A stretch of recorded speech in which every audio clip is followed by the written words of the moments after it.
Blood. Mr. Lake gurgles on it, clutching his throat. He's looking at me all confused.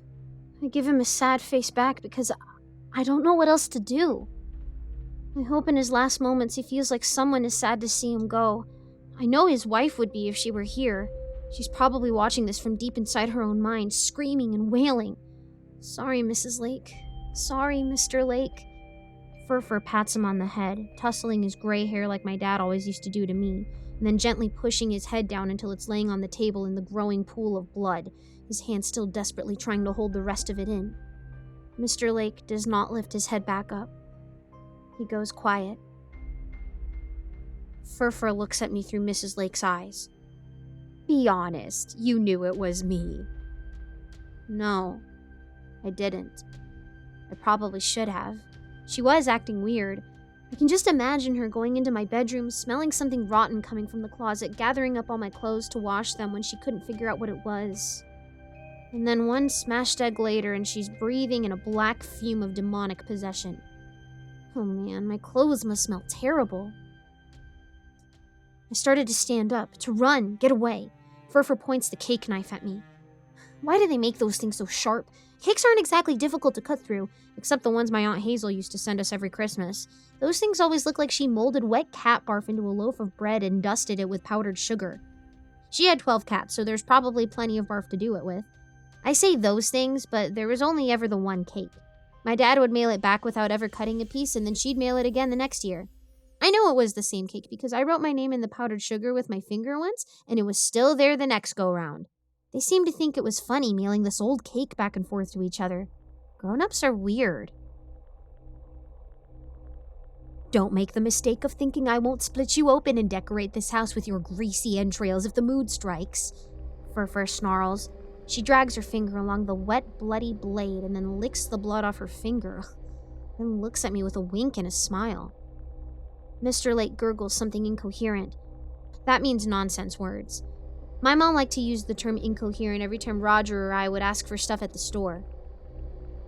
Furfur frowns at him and then lifts the cake knife and shoves it into the back of his head. It goes in with a sound like someone biting into a piece of watermelon and a blurp as a dark gush of blood spurts up. Mr. Lake's arms slide off the table.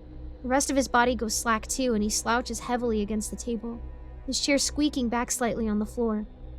Furfur pulls the knife away and watches with a look of amusement as Mr. Lake's neck buckles and his top half slides off the table, leaving a bloody skid mark behind, and collapses in a pile at his feet. Furfur looks at me. This doesn't faze you in the least, does it? She asks. I just drove this into his brain, ending his existence right before your eyes, and you didn't even blink. That was pretty awful, but I guess I've seen worse. I hate that she's right, though. That seeing Mr. Lake die didn't bother me as much as the fact that I couldn't stop it. Would I have saved him if I could have? Absolutely. Shouldn't I be horrified by seeing it happen, though? Why aren't I? What is wrong with me? Furfur clucks her tongue. She holds the knife with one hand and taps the pointy end with her other hand's fingers. Then she takes it and slowly drags the blade down her cheek. It opens up like a zipper, drawing blood. You know, I almost don't mind the idea of going back to hell, just because I know I'll get to see you there eventually. She grins at me. I can hear her teeth scraping against each other. Blood runs down the side of her face. I'm not going to hell, I tell her. But I don't feel totally sure about that, so it comes out almost like a question. My voice breaks a little, too. I'm trying to sound confident, but I know it's not coming across the way, and I hate myself for it. Why? Because you've got some silly angels helping you? Do you think they get to decide who goes where? No, they don't. It's decided by you. Didn't you know that? Of course you didn't. You're just a little meatball in a bone mobile wrapped in squishy padding and covered with hair. Where is Pasher? I demand. Furfur wiggles her eyebrows and chuckles. She does a weird little dance. Or maybe she's just spasming for some reason. I can't really be sure. She's jiggling and waving her arms in a strange manner. Where's Pasher? She says in that mocking voice adults use when they're trying to show kids what they sound like when they're crying. I'm not going to tell you. And then I know. I know exactly where he is. It's like that light bulb turning on in your head sort of thing, except in this case it's a light bulb turning on in the attic. Except this house doesn't have an attic, or at least I didn't think it did. Apparently there's a hatch in the ceiling in the little hallway beneath the Lake's bedroom and their bathroom.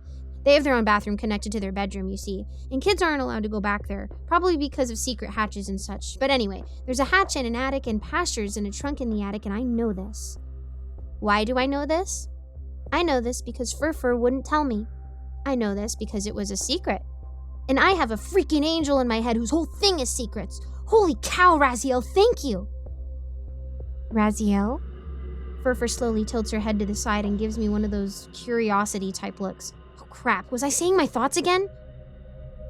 Yes, you were, she says. So, Raziel, huh? You've got an angel hiding away in that meatball with you. She taps the side of her head with the edge of the knife. You two-timing little horse. If I were the jealous type, I'd skin you alive and lay you in front of the fire like one of those bear rugs. A lily skin rug. She giggles at this. I scoot my chair back an inch with my toes. Please don't make a sound. Please don't make a sound. The tiniest scraping noise is made. In my ears, it's like when the teacher slips with a piece of chalk and it screeches across the blackboard. Furfur doesn't even notice. She's too busy staring off into space and enjoying the sound of Mrs. Lake's voice saying her nasty words. Why hasn't the angel come out? She's not actually asking me. It's one of those rhetorical questions I hate. Could it be, did he get stuck? Did somebody maybe set a little snare in the back of your meatball? And poor little Raziel has got his foot in it. Oh, I wonder. When he sees what I do to you, will he gnaw his own leg off to get free? I'm not waiting around to see what she has in store for me. Instead, I lurch forward out of my chair, grab the cake she made for me, wonder for a split second how she made a cake with only one egg if she even had that, then flip the cake like a tiddlywink. I don't wait to see if it hits. I know it hits. You know how you can just feel it when you throw something perfectly? It's like that. I throw the cake with perfect aim. If people fought wars with cakes, I would be one of the greatest soldiers. The cake hits Furfur right in her stupid face. Her head snaps back in surprise, and then she seems to slip in something on the floor. Probably Mr. Lake's blood, and goes head over biscuits. The deadly cake knife spirals through the air, but I don't see where it lands because I'm already out the door, heading for the stairs in the Lake's bedroom. I'm not allowed in here. I'm going anyway, obviously. I don't care about that, but the point is I've never been in the bedroom because I'm not allowed, so I'm unfamiliar with it. It smells like a mixture of flowers or some sort of heavy perfume and bubblegum. It's a very strange aroma, not one I expected when entering an adult's bedroom. Considering how quiet and conservative the Lakes have always seemed, I expected their bedroom to smell like my nana's, like cloves and peppermint. I also didn't expect there to be a pair of handcuffs on the footrail of their big bed. Actually, 2 pairs, since there's another set on the other side. Why did they have handcuffs on their bed? Was Furfur holding someone prisoner? It wasn't Mr. Lake, he seemed oblivious. Maybe he's been sleeping in his easy chair again. He does that sometimes when they have a fight about arranging teas or what kind of vegetables to try to grow in the garden out back. Or, at least he did. He's not going to be sleeping anywhere but a big pine box now. Sorry, Mr. Lake. Speaking of Furfur, I hear her screaming from downstairs. I know where you're going, sweetie. Of course she does. She knows better than I do, since I'm just standing here looking at handcuffs instead of getting my butt into the crawl space and finding pasture. The hallway to the Lake's bathroom is short and narrow, even more so because there's clothes hanging on both sides and you can't walk through without brushing up against old people's suits and dresses and lots of belts. Like way more belts than anybody really needs. Some belts are connected to other belts and have metal studs on them. They look more like cartoon dog collars than belts, really. I've never seen Mr. Lake wear more than one simple brown leather belt, so why has he got a collection of weird belts he never wears? Just leaves me scratching my head and pausing in further confusion. Come out, wherever you are. Oh right, the hatch. I can see it in the ceiling. It has an indent, probably so you can hook your fingers in to pull it open. It's way out of my reach, though. Even jumping, I can't touch it. I need a stool, just like the one I see in the bathroom, in front of the sink. Mrs. Lake must need it to see herself in the mirror or something. She's not that short, so I can't really figure that she has trouble with that, but I know I do, so who knows? I'll take what I can get, and right now, I can get that stool. It's not enough. The hatch into the crawl space is still about twice as far away from me as my head is from the floor. Think, Lily, think. Belts. I can use some of these weird studded belts and make like a rope ladder. I grab a couple of belts and pull until their wire hangers bend, and finally there's a scraping sound and the whole metal bar holding all Mr. Lake's clothes up comes out of the wall. Shit. Wait, this bar is loose on the other side too. I pull until it comes out of the wall. All the clothes fall on me in a big pile. Mr. Lake's suits and pants and belts are really heavy when they land on you all at once. I don't care though. I don't wrestle with them. I just shake them off and grab the metal pole and use it to push the hatch open in the ceiling. Now I just have to get up there somehow. Furfur crashes up the stairs. Oops! She shouts. She's being deliberately loud just to scare me. She probably thinks I have no way to get to the crawl space. She's not that wrong. I really don't. I don't see any way to get up there except to shimmy up this pole, and I just don't got the body strength to do that. Bookshelf, says a voice inside my head. Raziel, is that you? Bookshelf, Lily. There's a small set of shelves in the Lake's bedroom. Mrs. Lake has covered the top of it with a collection of little glass figurines. They look expensive and fragile. Too bad. I grab the edge of the shelves and pull. They move slowly. These shelves are too heavy. I tip them and let all the expensive and fragile glass figurines spill off onto the floor, followed by all the heavy books, which smash the little figurines. Now the shelves are much lighter, and I pull them easily, shoving books aside to squeeze into the hall. Now I just have to climb these shelves. Thank you, Raziel, you clever angel. I scramble up the bookcase, pausing only when it wobbles, and I have a moment of fear that it's going to tip over on me. The top is high enough that I can get my head and arms up into the hatch. Now I just gotta pull myself up. This is not as easy as it looks. I've got no upper body strength. I really need to do more pull-ups in gym class if I live long enough to have school ever again. Geez, school. There's something I haven't thought about. I'm probably so behind on everything. The bedroom door comes crashing open just as I manage to get one of my legs up into the loft. I don't see Furfur, but I hear her howling with rage. It's especially disturbing coming out of Mrs. Lake's mouth. I can hear her feet. She's charging through the room towards me like an angry rhinoceros. I pull my other leg up just as Furfur in her Mrs. Lake suit smashes against the shelves, knocking them over. The whole house shakes, but I hug a support beam so I don't tumble back down the hole and into Furfur's arms. Lily and Alexandra Madwhip, get down here this instant! She roars. She knows my full name, but she has no control over me. I know now only my mom, my real mom, can use my full name against me. It must be a special magic only mothers hold. Even my dad couldn't do it. If he used my full name, it just sounded funny. No, only a mother has the full name magic. Go to hell, I scream down at her. Yes, hell, that's where she'll go. I'm about to send her there in a handbasket. I don't know why people go in a handbasket or even why it's called a handbasket and not just a basket. Do all baskets require hands? I've never heard of a foot basket. I've heard of a bascart though. That's those metal baskets with wheels that you push around a grocery store and one of the wheels is always loose and wobbles or it's gummed up and doesn't move and the whole bascart screeches and draws attention to the fact that you're in the laxatives aisle so that everybody else in the store can think about whether you're constipated or not. The attic, if I can call it that, is very dark and dusty and cobwebby. There's lots of boxes with words written on them like storage, taxes, and private. I wonder what's in the private box. But Pasher is also here. He shines like a little plastic beacon of hope, and he's more important right now than scratching my itch of curiosity about the private box. Besides, Pasher! I shout with happiness and snatch him up. Lily! His words burn into my head the moment I touch him. What's in this box labeled private? He doesn't answer. At least, not right away. And not in the way he usually does, which is by dumping an entire vault of information into my brain. Lily, there are more important things at the moment. Focus. Fine. I better find out eventually, though, or that's what they're going to torture me with when I'm in hell. Pasher continues. Lily, Furfur has gotten out of your trap. Yes, I know. She's trying to kill me in Mrs. Lake's body. I know. There's something else, too. Something unnatural. I believe he is using an old magic, possibly something given by Hecate. It's been limiting my ability to connect with you.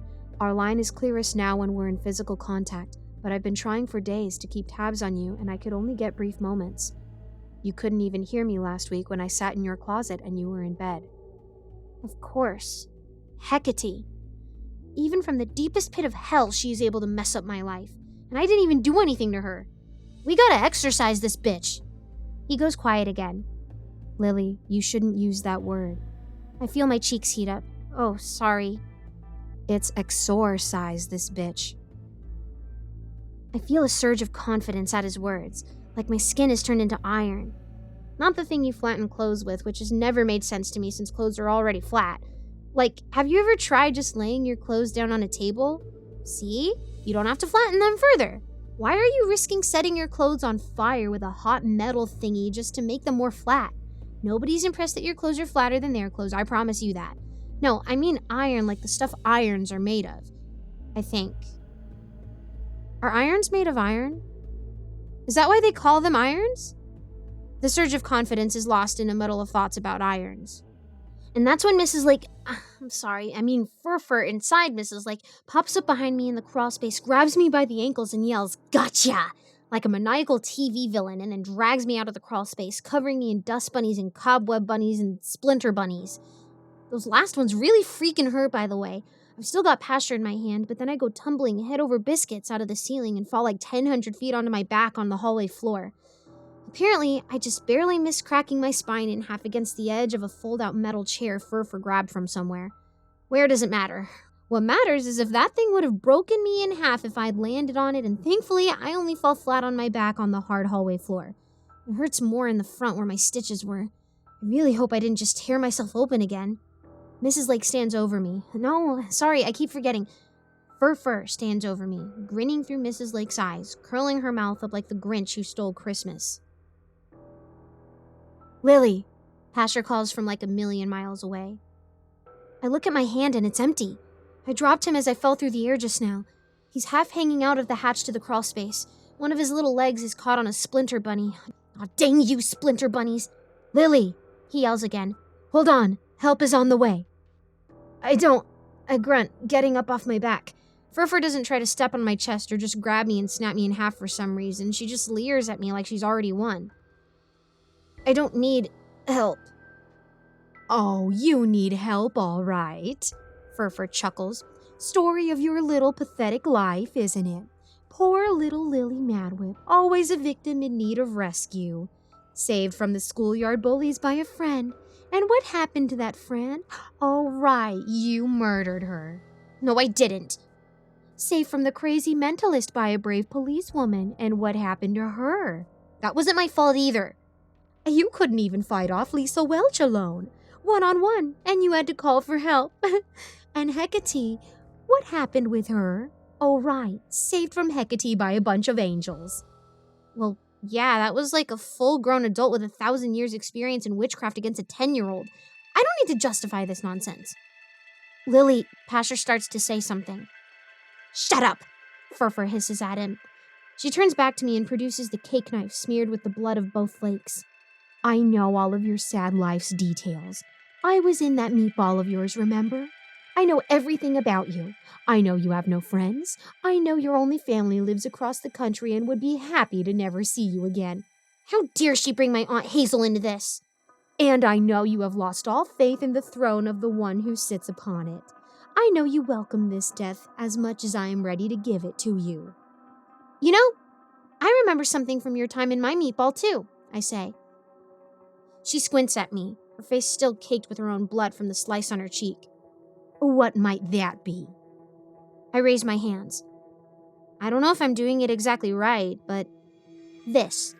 I flick my wrists like I remember Fur doing when he was in my body that day at the Donovan's house. The air moves like glass shards from a broken window. I see it shimmer. It makes a tinkling sound in my ears. They reach Fur. They pass through her like, I don't know, something really sharp through something really soft. Like the cake knife through the skin of her face, I guess. That's pretty gruesome to think about. The tinkling air moves so quickly and cleanly for a moment, I'm left wondering if I imagined it.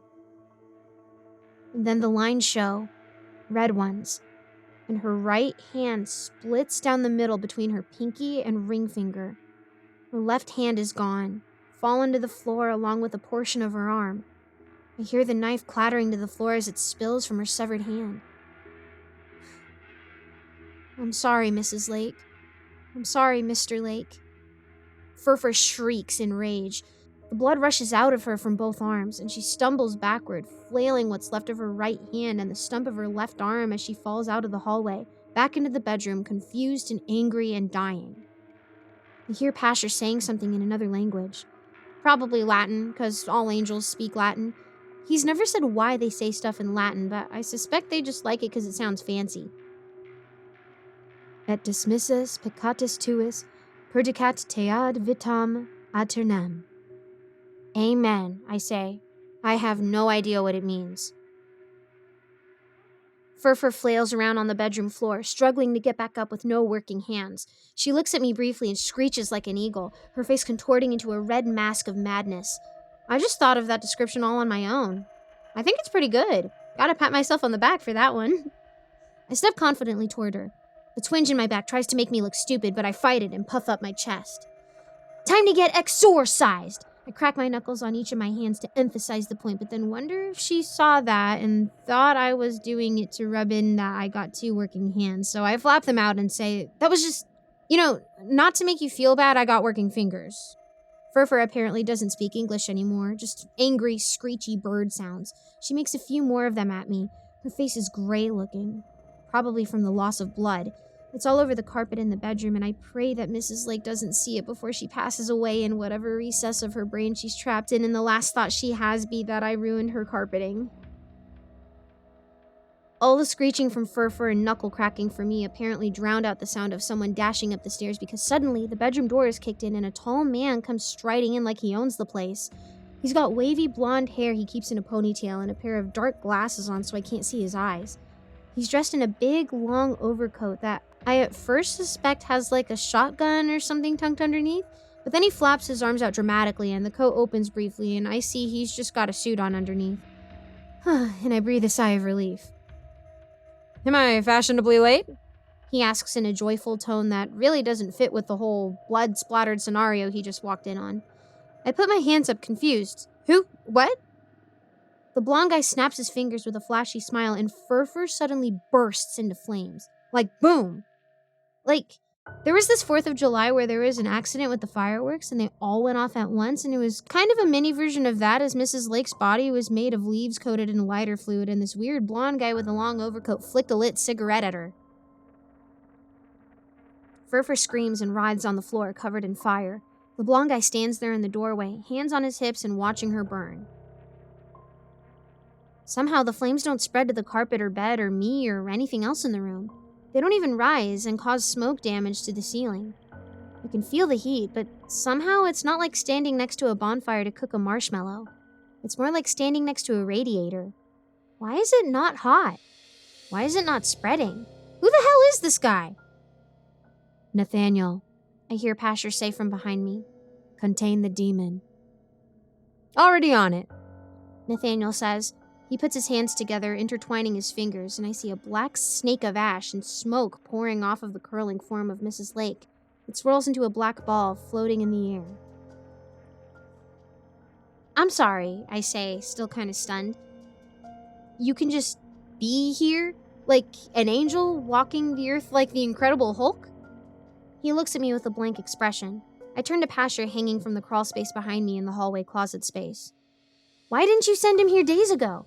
I thought I was supposed to do a whole thing with holy water and saying some sort of magic words. You told me we were going to need to gather that stuff, remember? I look back at Nathaniel as he waves his hands slowly up and down, back and forth, giving me a look one gives a sad-looking puppy. Does this mean I failed? I was just about to do things. I was going to exorcise her. We just said, let's exorcise her, not 5 minutes ago up in the crow space. That's what I'm doing, Nathaniel says calmly. He clasps his hands together and the swirling ball of blackness collapses in on itself with a scream that seems to echo off of nowhere. Then he waves his hand and the burning corpse of Mrs. Lake puffs out like a candle wick someone blew on. Oh, come on, I yell. I was just about to prove my worth. There was the big speech about how I'm always needing help, and then you go and do it for me. Lily, Pasher says in his annoying tone that's trying to calm me down, and I know I'm doing something wrong when he uses it. You're not alone. That's what I need you to understand. You're never alone, and you don't need to do it alone. You have people who love you and care about you, and we are a team. Nathaniel points finger guns at me and gives me a half smile. Teamwork. He brushes off his sleeves even though they're perfectly clean. Well, what about that whole spiel about holy water and magic words, I ask. That was the plan when Furfur was in your egg trap. Nicely done, by the way. Pasher has stopped using the condescending tone and goes back to his gentle voice. But once Mrs. Lake released him, we had to change the plan. I couldn't reach you in your sleep because of whatever magic Furfur was using to interrupt our signal. He must have brought something to you in the hospital that cut you off from me. Then he stuffed me up in the hideaway and I couldn't even contact Nathaniel until you broke the seal of the hatch. Can I go now? Nathaniel asks casually. Yes, Pasher says. It was a pleasure to meet you in person, Lily, he says with a smile. Sorry about all this. He gestures at the smoldering body on the floor. Pasher will take care of things. And then he turns and goes over to the smaller closet of the room, opens the door, revealing a brightly lit hallway of other doors, steps through and shuts the door behind him. I feel the strength in my knees finally give out and I collapse onto my butt on the floor in front of Mrs. Lakes' corpse. I open my mouth to speak, but can barely even get the words out. I am so confused.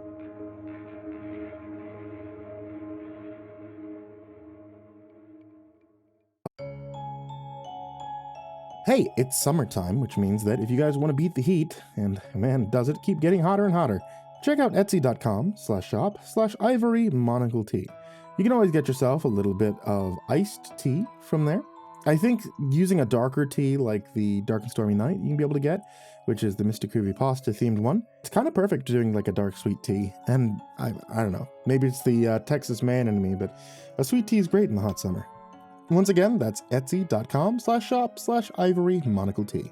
As always, I want to give a very big thank you to everybody out there on patreon.com/MrCreepyPasta.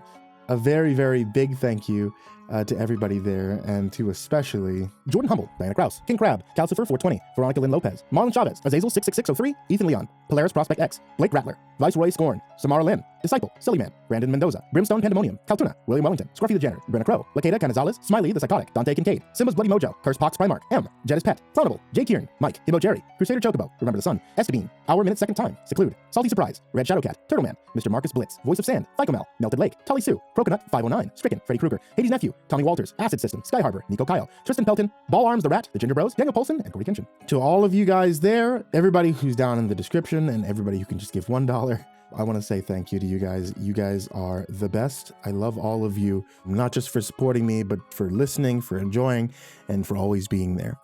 And if you would like to join this list in the description, or this list of names that I terribly mispronounce, head over to patreon.com/MrCreepyPasta. And now, sweet dreams.